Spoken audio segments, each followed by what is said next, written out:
Hi, today I'm going to be making a fresh batch of kiwi lime water using the Zing 54 by Zing Anything. First I'm going to start by inserting the kiwi.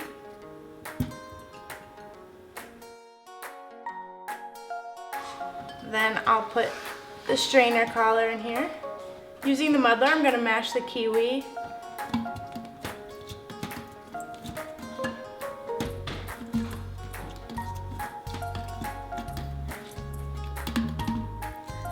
Next, I can put the citrus reamer in here so that I can ream the lime.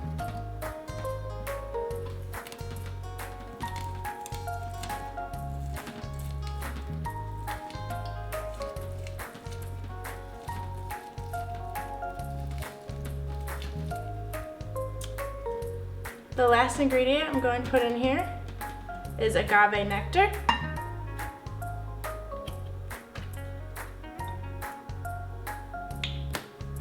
And then all I have left is the water.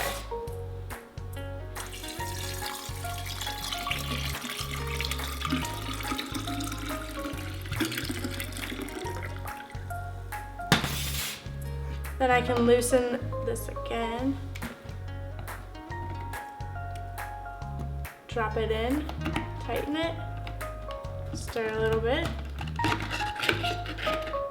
and enjoy.